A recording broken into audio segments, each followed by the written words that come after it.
Hey, what's up? I'm Alison Haislip, and I'm made in Jersey.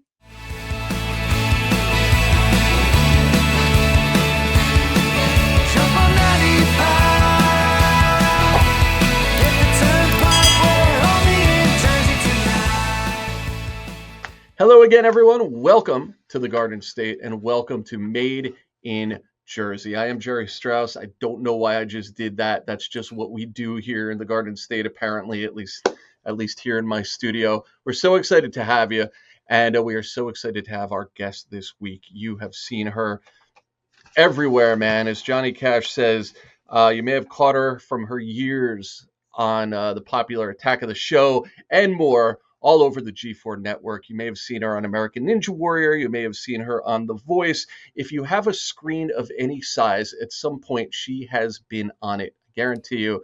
Alison Haislip, how are you? What's up? That's a great. If you have a screen of any size, I need to steal that. You're right. You're right, because I've been on basically every form of media that exists out there. Absolutely, and to be fair, every form of media that exists is now available on pretty much any screen of any size. Yeah. So yeah, you were. I even had a podcast. I was even just in your ear holes for a while. So yeah, I'm all over it. Yes. If you have multiple voices in your head, most likely Alison is one of them. Yeah. I just listened to a whole podcast weirdly about the voice we hear in our own head, but Mhm.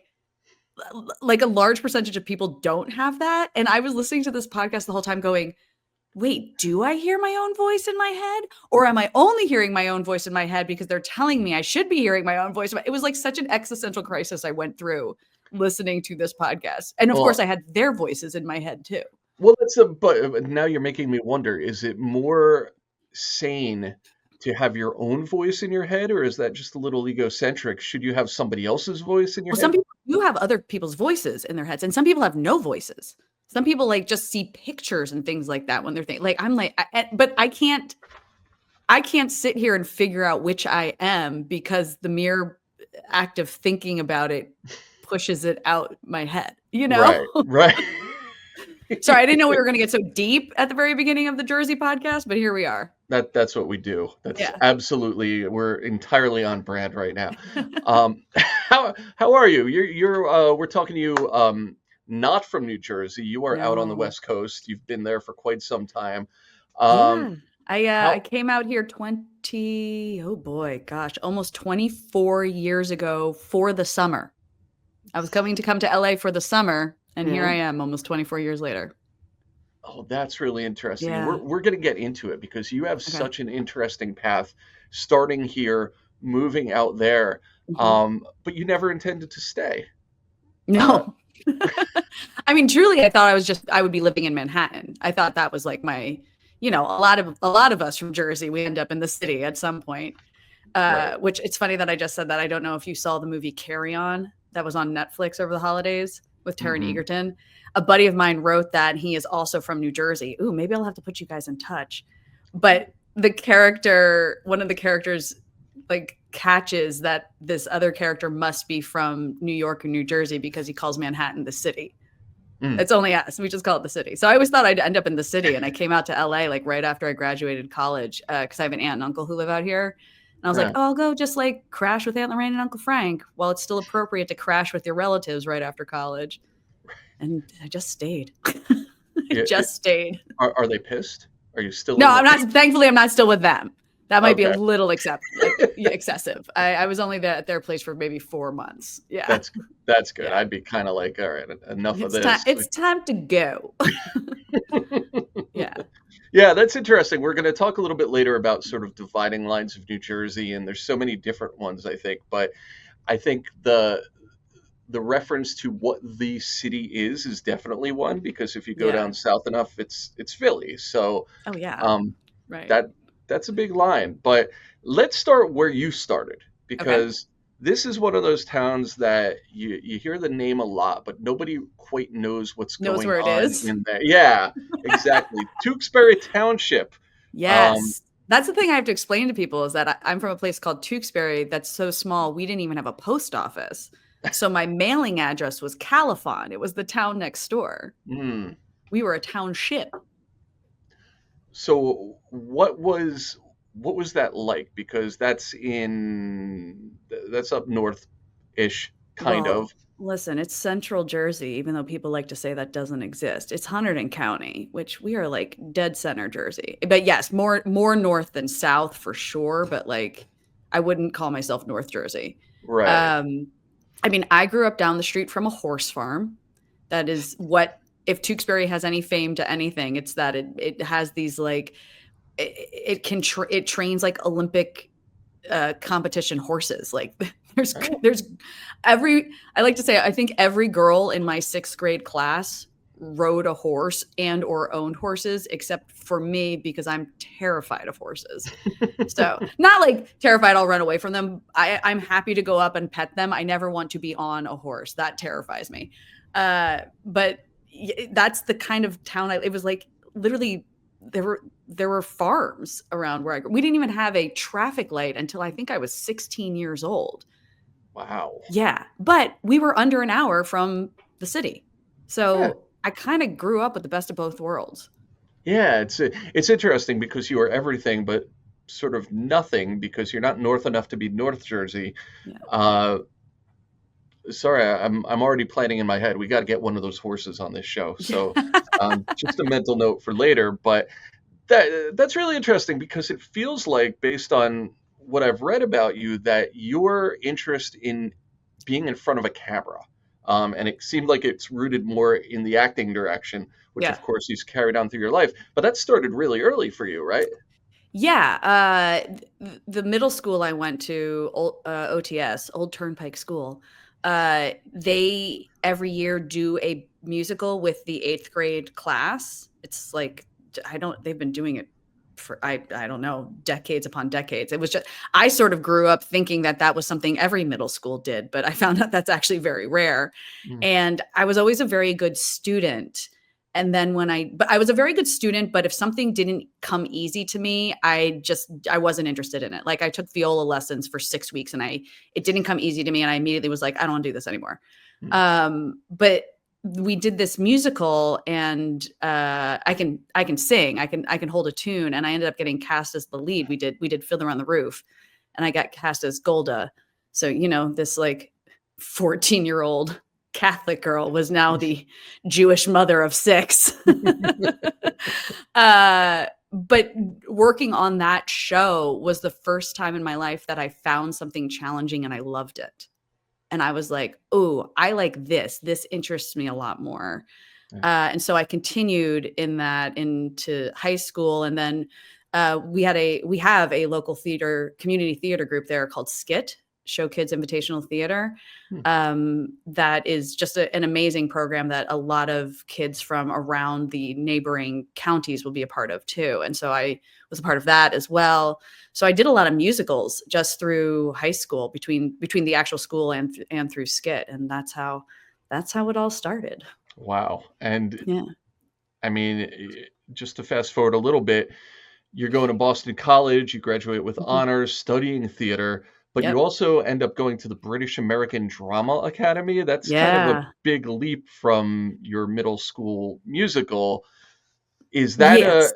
at this point, is this a very competitive situation for you to get into those situations and excel? Yeah. I mean, I had to audition to get into BADA. They have an incredible summer program, which is what I did. So, and while other students like studied abroad via the college they were a part of, I auditioned for this program specifically. Thankfully got into like they had one sort of, I guess for lack of a better term, elite class, but which was shocking to me because I had never besides studying Shakespeare in like an English class, I had never worked on it as an actor. Mm. And I sort of came to find out that the reason they put me in this program is because I was someone who came at it from like such a different angle. And I just sort of like made it more me and more, I don't know. I don't want to say modern because you're still like honoring the text, but I just came in it from such a different way than they were used to that they put me in this program. So I did that for, I think it was a 4-week program or something like that out in Oxford.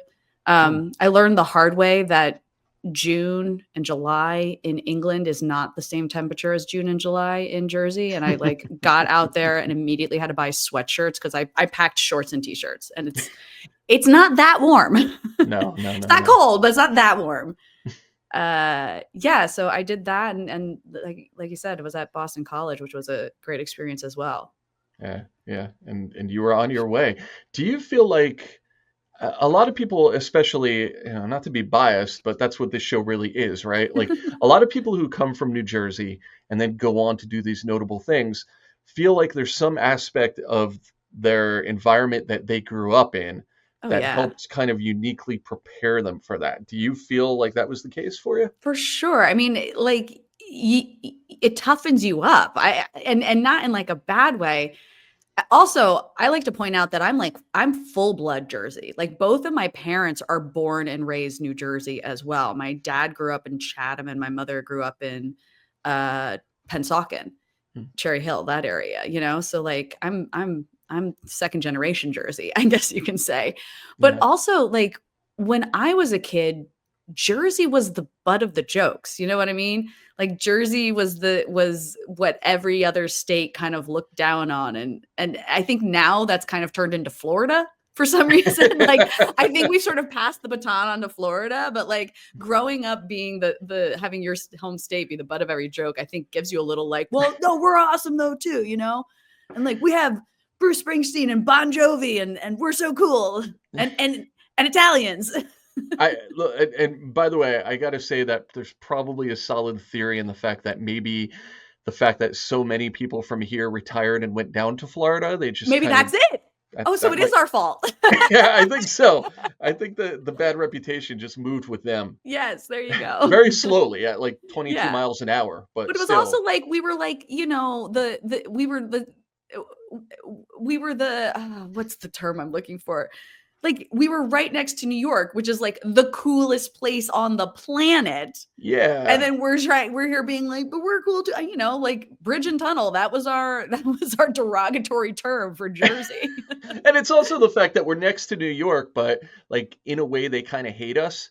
And they're the loudest state on the planet, the loudest area on the planet. So their voices in mocking us carried a lot of weight, I think. My brother and sister-in-law lived in Hoboken for a long time. And so when I would go out to visit, I would stay with them and everyone would be like, oh my God, you're in Hoboken. You're not in Manhattan. And I was like, do you realize I can get into the city quicker than people who live in Brooklyn? And everyone lives in Brooklyn now. Like I can make it into Union Square faster than any of my friends in Brooklyn. Like they just don't get it. They just knock on it because it's Jersey. That's what this show is kind of trying to fight a little bit, is the old school, that's what we're doing. You moved to the West Coast. I want to hear this story. I didn't realize there was an intent to just stay there for a little while. What hooked you and kept you there? The weather. I'm sorry, New Jersey, but like when you move to Southern California and it's 72 and sunny basically every day, you're like, oh, this is nice. Like I went to school in Boston and it snowed April of my senior year in college. And I just remember being like, I am over this. I am over feeling like this. And now listen, we have our own issues these days. Like the fact that the city almost burned to the ground, That was the thing. Yeah. I'm not saying it's perfect out here, but the thing that made me stay initially was the weather and I started getting a little bit of success and buzz like very shortly after moving out here. So it just seemed like the place to stay. Yeah. And I want to ask you, we're going to hit the highlights here because there's so many things that you have done, but the story that I know about you, and you tell me how true this is, about you initially landing on the G4 network, is that you were discovered while bartending. Yeah. Is that accurate? I know. I have one of those crazy stories. Isn't that so weird? Yes, it's totally accurate. I was bartending. Actually, if I tell the whole story, it's kind of great because it's kind of one of those like everything happens for a reason. So we'll get a little personal here. But I had a boyfriend who cheated on me. Yeah. And his. Do we want to say his name? Do we want to call him out? No, because honestly, I will give him credit. He did fully like a year or so later come to me and like completely apologize and like make amends, and not in a I want you back kind of way, in like a legitimate I want to be a decent human kind of way. Mhm. And he and I are now still buddies. He has a kid, and he texted me not too long ago because his kid was watching some Nintendo documentary that I popped up on. So that's good. But at the time, obviously tragic, whatever. But his best friend was so pissed at him for screwing things up with me. And this guy had just started this new beer and wine bar had just opened. And he was managing it. And I was a bottle service girl at a nightclub, and I was miserable there because that's just not my scene. I was just making so much money, but like, Lord, clubs are not for me. Mhm. And so this guy was like, okay, listen, why don't you come work for me? You hate your job. Please come bartend for me. We could use you. And I will make sure that the ex doesn't come in on the days that you work. And I was like, great. And I did that. So like I was working at this beer and wine bar. And then one of my regulars there was at the time an agent at William Morris. And Mhm. so he knew that I was an actor, and he sort of hip pocketed me and helped me get some auditions and things like that. And then he came in one night with a buddy of his who happened to work in development at G4. And he was just like, hey, Chris, you should know Allison. She's a huge nerd, because like I sort of lead with that. And this guy Chris and I chatted the whole time he was there. I mean, I definitely got hit with the like, you play video games, but you're a girl. And I'm like, yeah, but that's what happened. And he brought me in for a meeting with the head of talent at G4, and I chatted with her for a bit, and then they screen tested me. And I always like to tell this story that at the screen test, I walked in and they had a teleprompter set up for me to read. And I was like, I literally looked at it and went, oh, cool. That's how it works. I had never seen it. I said that out loud. Like I had no chill. There was no like pretending I knew what I was doing. Yeah. And for some reason they still hired me. And I even like they played my audition I was at G4 for the 1,000th episode, and they played my audition during that episode while I was like live on the show. And they Mm. come back, they play it, and they come back to me, and I'm like, I was awful. Why did you hire me? But like I knew what I was talking about. That was it. Like I didn't. Oh gosh, sorry, my cat is doing things right now. I did. I didn't have any awareness of how to be a host at that time, but I was knowledgeable in the subject matter. So they took a chance on me, and thank God they did, because that launched my career. And G4's like one of the best places I've ever worked. Yeah, yeah. I mean, it sounds like kind of in a really broad way, almost uh, like the Shakespeare thing, in that you were offering something a little bit different, in that, and maybe it was a little more rare that women were into video games back then. So you were bringing like a different perspective. Do you think that was kind of Yeah. part of the hook too? Well, I think kind of what you comparing those two things had made me go, uh, it's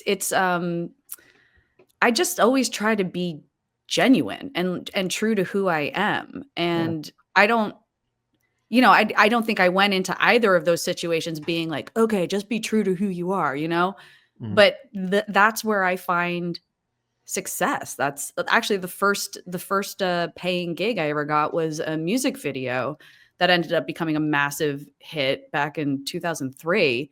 Mm. And a big reason I got that is because at my audition, the director asked me if I had heard of this band before, because apparently they were an up and coming band that had like a lot of like really, rabid fans, I guess. And they were like, have you heard of the band? And I was like, honestly, I looked them up last night, but they seem cool. And I got the job that was a big reason of it, because they didn't want to hire someone who was like a crazy fan, Right. but like anyone who like actually thought in that moment would probably be like, oh my God, yeah, I love the band. Like I'm a huge fan of their work. And I just was like, I don't know. I hadn't heard of them till last night. That's that sounds very Jersey of you. You're just Yeah, being who you are instead of being who you think they want you to be. And right. that Exactly.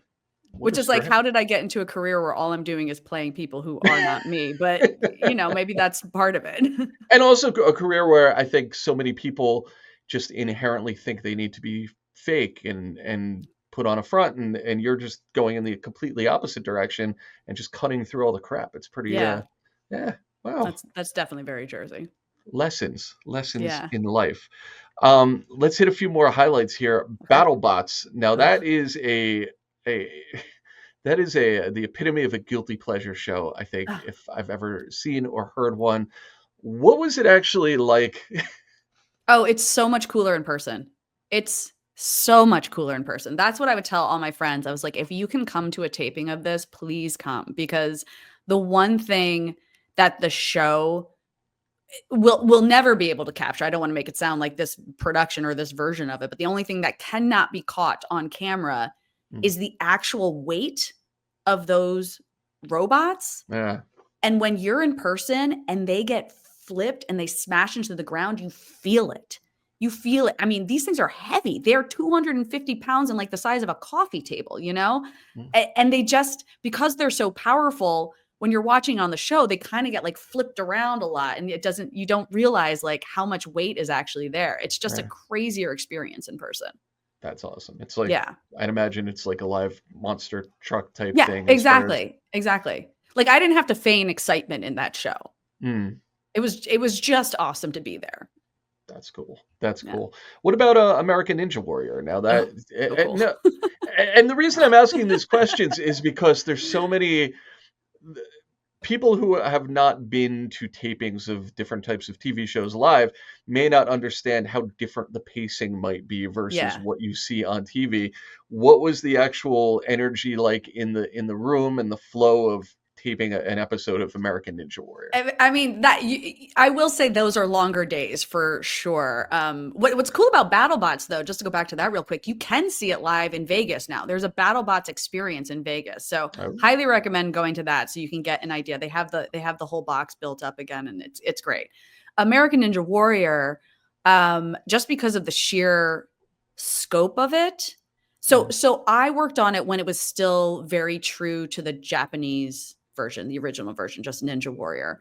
Um, so we would run 100 competitors first. So it's not like all 100 make it to television, but we still have to run the 100 because that's how the competition works. So you're still there and you still do all the interviews. You never know what's actually going to get used on camera.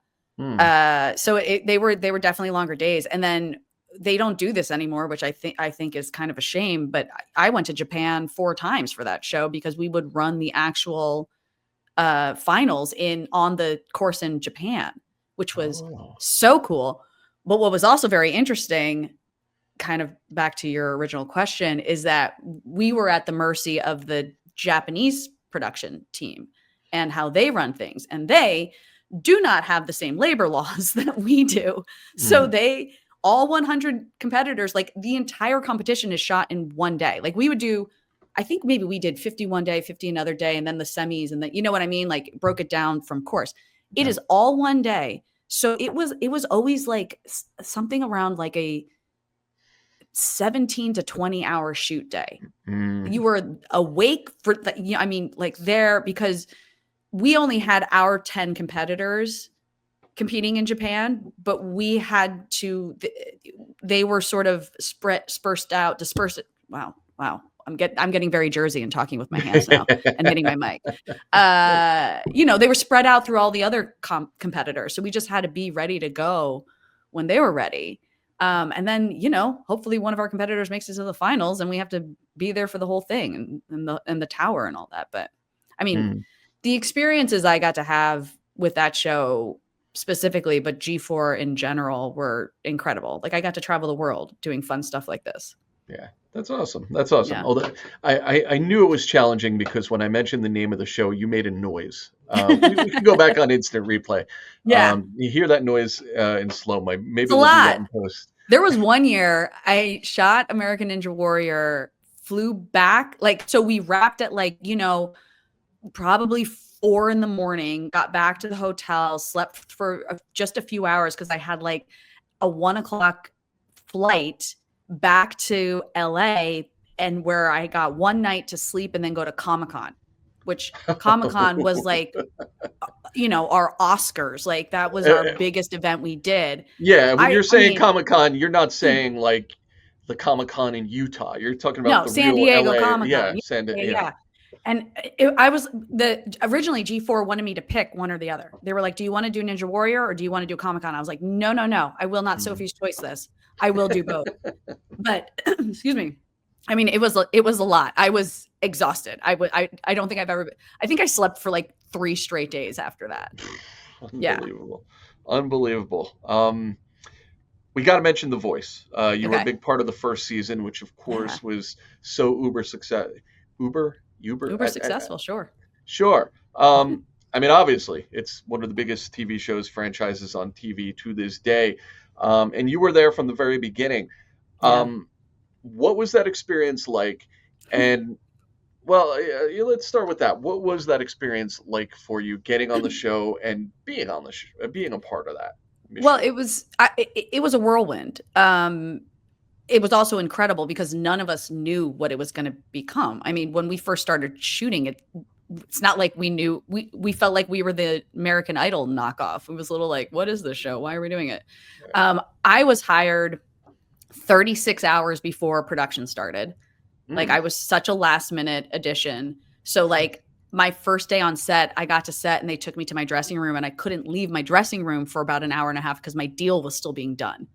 So they were prepping me like I was going to shoot, but I wasn't actually allowed to be on camera until my deal. That's how little time we had. Also, they bring me to my dressing room and my dressing room door is facing Christina Aguilera. And I'm right next to Adam Levine, and there's CeeLo Green and Blake Shelton and Carson Daly. And I'm like, one of these things is not like the other. I really did not know what I stepped into.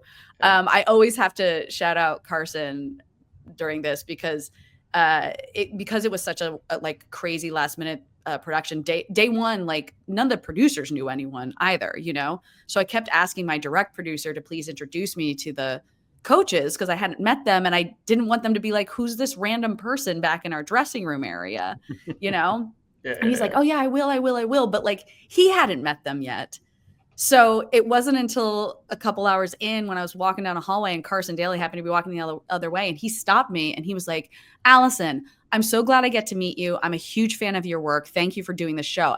And he did it in front of the coaches. That's And I was awesome. like, oh, Carson Daly, thank you so much. Like I will always have a place in my heart for Carson Daly because of that moment. That feels like a very heartfelt, like a purposeful Yeah, like he actually did positioning. the research and knew who I was and knew who Yeah. was going to be joining him, you know? Because also we were basically working together. He would toss to me backstage for all of our stuff. Hmm. But I think we only shot like 2 weeks and not even every day. I think we shot like Tuesday, Wednesday, Thursday, 1 week, Tuesday, Wednesday, Thursday, the next week with all the like blinds and the battle rounds. And then we broke for 6 weeks because that was all getting edited before it aired. And, you know, the premiere date wasn't until like 6 weeks after we shot. Yeah. So it airs and it literally becomes the #1 show on television. So when we came back together for the live shows a couple weeks after that, we were all like, what the hell just happened? Like none of us expected that. And they even changed the episode order. Like we were only supposed to do, I'm kind of making up these numbers because this is what, 14 years ago that I did this. But like we were only supposed to do like 5 live shows and they upped it to 10. Like they Mm. doubled everything or something like that. Or they were supposed to be hour-long shows and they doubled it to 2-hour-long shows. I forget. But there was like, it was moving so fast that we were changing things in the middle of the season, which Yeah. was great. Yeah. That's awesome. What a ride. What a Yeah. ride. I wanted to ask you, I mean, we've talked about so many things already, and there's so many we're not going to have time to hit on. Yeah. Do you like this mix? Is this like your dream situation, just kind of being able to pick and choose and bounce back and forth? You mentioned podcasting, you mentioned like all the different things you do on all the different screens and stuff. Is it cool to kind of be able to be that ultimate freelancer and be in charge of your destiny, to have time to do different things? Yes.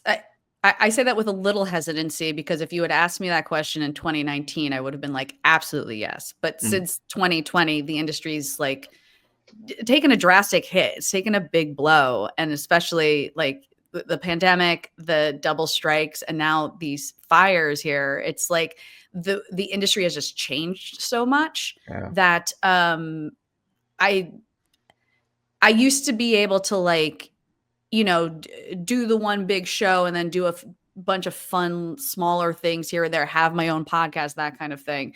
And those sort of opportunities just don't exist in the quantity that they used to. Things have really changed out here. So I guess the answer to your question is yes, that is the ultimate and the ideal. But right now it's like it's a buyer's market. Yeah, it's a buyer. So, wait, I forget which one, but like those of us in the industry who are not just like working as a producer at a studio are like, listen, let's greenlight anything. Let's just get work going. Because it's just very slow here right now. I mean, I feel like every other day there's some article coming out about like, wait, you know where there's actually more production than in LA right now? Canada? New Jersey. Oh, yeah. There's a lot going on here. There is more production happening in New Jersey than in Los Angeles. So wow. literally that article came out and I was like, maybe it's time to go back. Maybe this is it.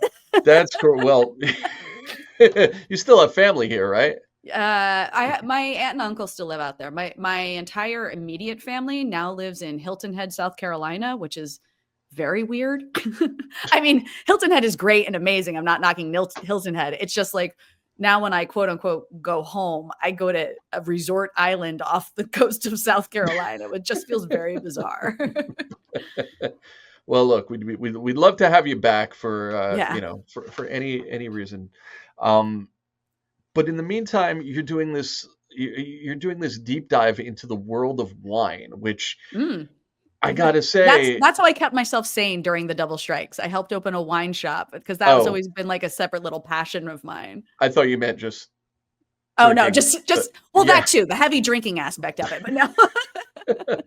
Well, let me ask you, is this like a recent passion? Because I feel like a big dividing line between still feeling like a kid and embracing your adulthood is actually appreciating wine. I'm still not there yet, to be honest, but like, do you like, has wine been a thing for you for a long time? Or it has. I guess I'll admit this. I mean, it's only problematic because I was underage, but at 19 years old, I was introduced to wine when, obviously I shouldn't have been, but like, let me put it this way. I had a very strong crush on someone and he was very into wine. And because I was very into him, I started paying attention about wine. I don't want to make it sound like I was doing any excessive underage drinking or anything like that. It literally was just like listening to people talk about wine and like appreciating it. Little known fact for those of you checking this out from outside of Jersey, the statute of limitations here is about 18 minutes. So you're good. Okay, great. I thought you were about to say 18 years and I was like, wait, I think I'm still past that. Anyway, so it was just something that I always found interesting. And then, like I said, the bar that I worked at where G4 discovered me was beer and wine. And I was of legal age then. Let's make that clear. But one of the bar managers used to let me sit in on the distributor tastings when they would come and we could taste the wines to see what we wanted to sell at the shop. And I would just kind of talk about the wines with them. And he looked at me and he was like, listen, you have a really great palate for a 26-year-old or however old I was at the time. And I was like, oh, really? Like I didn't know I was kind of like ahead of the game at that time, So then I just sort of became the person who, when I would go out to dinner with a group of friends, they would hand me the wine list because I didn't know everything, but I knew how to choose a wine for a meal. You know what I mean? I knew a very general idea of like, okay, if we're ordering this kind of food, I know we should get this kind of wine. And then I discovered there's an area just north of LA called like Los Olivos and Los Alamos and Santa Ynez, which is it's just north of Santa Barbara, and it's where they shot Sideways, that movie Sideways. Gotcha. And I think I went up there for the first time in like 2016, and like that was it. That like locked it in. I was like, oh my God, this is wine country, and I love doing wine tastings, and I just love talking about wine. And the reason, I mean, yes, part of it is drinking, but like wine is the only alcohol that like is so adaptive to the mood you want to have that night or to the meal you want to have. Like, I also drink tequila. I also drink bourbon, but like, it doesn't matter how you mix a tequila drink or how you mix a bourbon drink. The alcohol is going to affect you the same way. Right.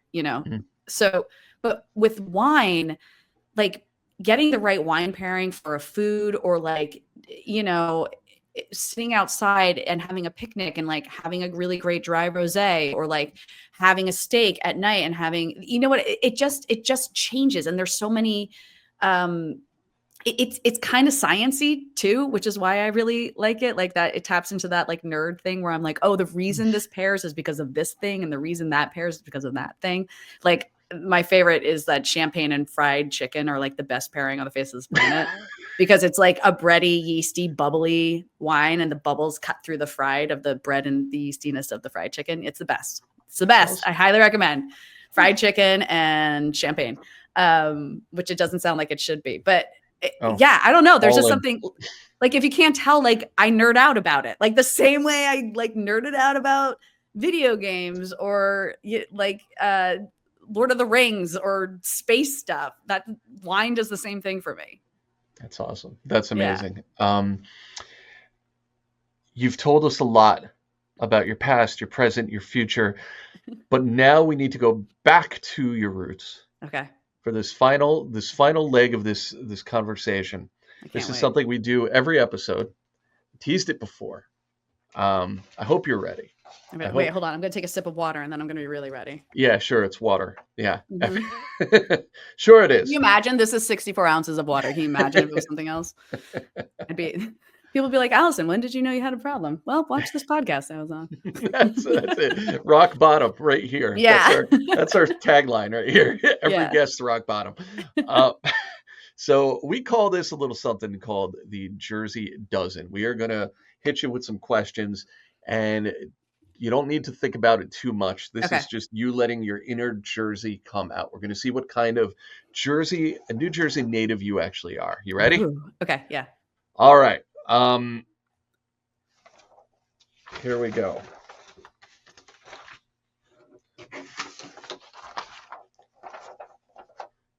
The Jersey Dozen is about to begin.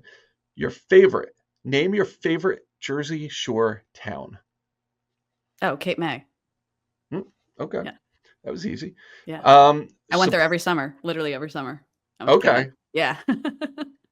Sopranos or Jersey Shore? What's the quintessential New Jersey show, or none of the above, and then you have to give us something else? No, it's Sopranos. Because the Jersey Shore, I watched the premiere of the Jersey Shore with some friends, and like the moment it started, I was like, oh, they're in Seaside. Because Seaside is so, I mean, we call it Sleeside. That's what I told my friends. It's where we would go to underage drink after prom. Like that's what you could do. So Seaside is just, it's too specific of a place. Like it's singular thing. While Sopranos, I had never watched it before until I got COVID. And then I finally binged the Sopranos. And like, this is how Jersey I am. The restaurant, I mean, spoiler alert if you hadn't seen it, but this happens in the pilot episode. But the restaurant that blows up in the pilot episode is where my best friend from high school had her rehearsal dinner for her wedding. Oh my God. So just watching it and being like, oh, yep, been there. Oh yeah, been there. There's definitely they shot in Hoboken at this one place, and I sent a screenshot to my brother and I was like, that's the construction site behind your building. He's like, how did you notice that? So the Sopranos, much more indicative of your experience growing up in New Jersey. Yes. Also, I'm Italian, so those are my people too. All right, great segue. Favorite pizza place? Ooh, okay. It's a place, it doesn't exist anymore. It's called Casola's. It was in Califon, not in Tewksbury. But there was always a big competition because it was right next door to a place called Nicola's. Yes, Casola's and Nicola's. And if you lived in my area, you were either a Casola's fan or a Nicola's. And I was always Casola's, but it's gone, sadly. I did actually eat at Nicola's about a year and a half ago. That's still there. So I guess they won. Did you feel dirty afterwards? A little bit, especially because I could just look right across and see where Casola's was. Here's a big one. Springsteen or Bon Jovi? Bon Jovi. That's not a question for me. I mean, listen, I obviously have all the love in the world for Springsteen, but I grew up listening to Bon Jovi. That was always my jam. I finally got to see him play live out here in LA, maybe this is probably a decade or so ago. Yeah. And I legitimately cried 3 times because I was like, I'm finally seeing him. Was it the same? I mean, do you feel, and maybe you need to be able to see them on both coasts, either Yeah. one of them. But I always wonder how, like, obviously Springsteen and Bon Jovi are popular everywhere, Yeah. but is there something missing when you see them that far away from Jersey versus what you I would don't experience here? know. I mean, I didn't see them in Jersey, so I Right. can't answer that question, but I can say that I felt like it was a little bit more for me than anyone else, if that makes sense. All right. Best live show memory in Jersey. Oh, Thinking about man. concerts and stuff you did see here, I mean, the and good old where was it? PNC Bank Art Center. Mhm. Is that I Lawn the one that seats? yeah. Oh, yeah, the lawn seats. I mean, those are the best. The one that pops into my head was not Bon Jovi, we just talked about that. Tom Petty. Hmm. I got to see Tom Petty there. I have really amazing memories of that show. I also got to see wait, was that at PNC? I saw the Indigo Girls there too, which I loved.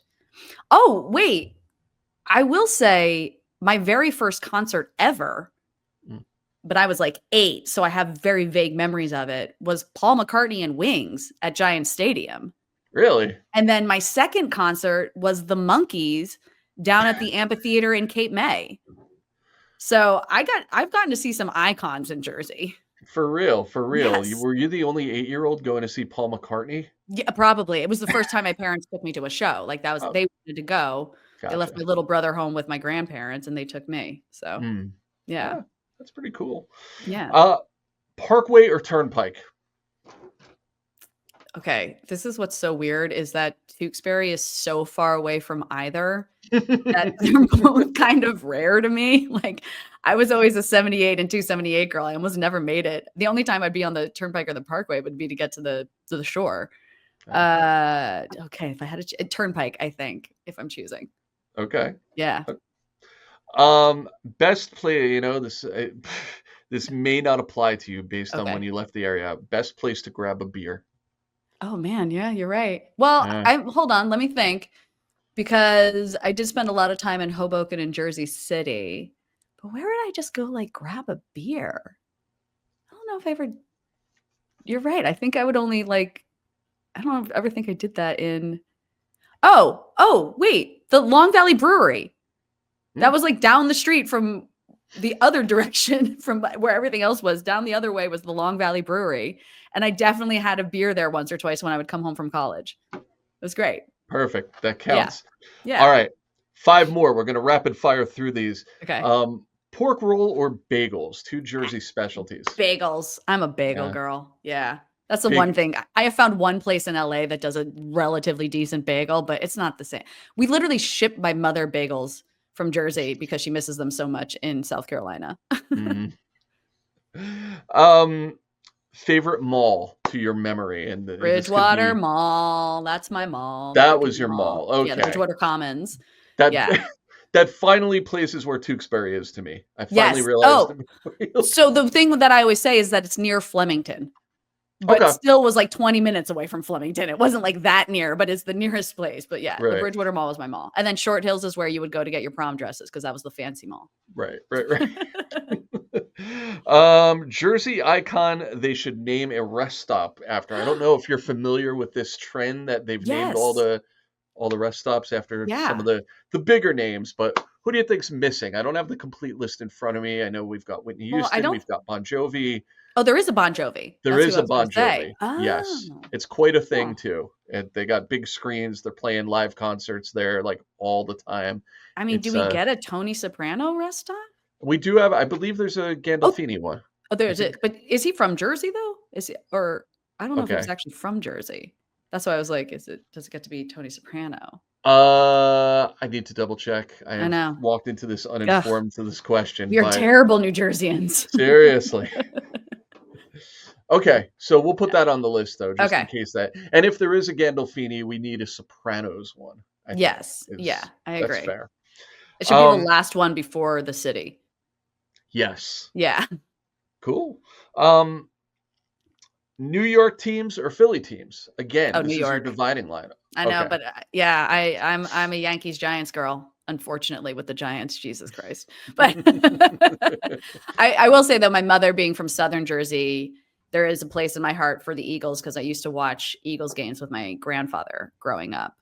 And I know that's like kind of sacrilege being a Giants fan, but I do have a little place there. So, the Super Bowl was decent for me. Good. Yeah. That's good. Yeah. Last one, and this is kind of open-ended to you, but your Okay. challenge is to make this statement as kick-ass of a testimonial to New Jersey as possible. Ooh. Why do you, Allison, love New Jersey? Because Jersey girls don't pump their own gas.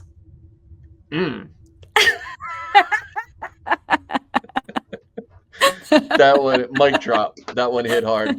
So many people, if the people aren't from New Jersey, they're like, what? Yeah, it's New Jersey and Oregon are the only two states where you don't pump your own gas. I did not know how to pump gas until I was like 22 or something like that. Also, no. I must have been younger. I must have been when I was in college. So, but still.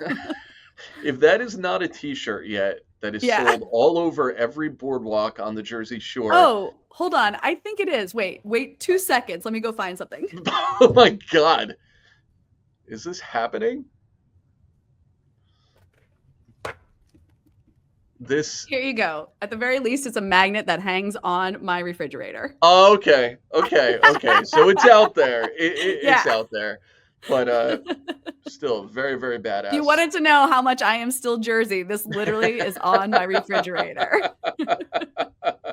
Yeah, if there's one thing we've learned in this episode, it's that Alison Haislip is still Jersey through and through. So it's awesome that we're able to get inside your head, your brain, and your mind, and your Jersey loving heart all together. So where can we, you've talked about everything that you've done, everything you've been doing, and this new focus on really diving into the wine world. Where can we follow you and see some of this stuff? Yeah, I'm on Twitter and Instagram as @Alison Haislip, easy enough.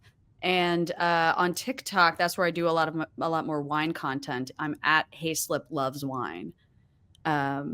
Actually, as I say that, is it wine or wines? Like, what's my TikTok account? I'm the worst. It's singular. Haislip Loves Wine. Cool. We'll put it on the screen. Yeah. I'm great at promoting myself, y'all. Hey, we made it come together. It's all good. We got to the finish line, and we've scratched the surface. So someday we're gonna have to entice you back on the show and dive even deeper into some of this stuff. Absolutely. Yeah. It's been awesome to talk to you, though. It's been awesome to bring you back to the Garden State for just a little while. No, thank you. You are making me have like memories of times. Oh. Well, hey, and if you come back here for any production at any point, since we are now the new epicenter of entertainment, bound to happen. Come on by. We'll grab a beer. Yeah, at the Long Valley Brewery. There we go. Yes, and we'll grab some of that terrible pizza at that. Nicola's. No, they stood up. B+ pizza. Yeah, that's all good. Thank you guys for checking us out here at Made in Jersey. Once again, keep on subscribing, keep on sharing, keep on letting people know about this show so we can grow some more. And for all of us, for Allison, thank you. We'll see you all next time. Allison, thank you so much. Great to connect. Thank you. Awesome. All right.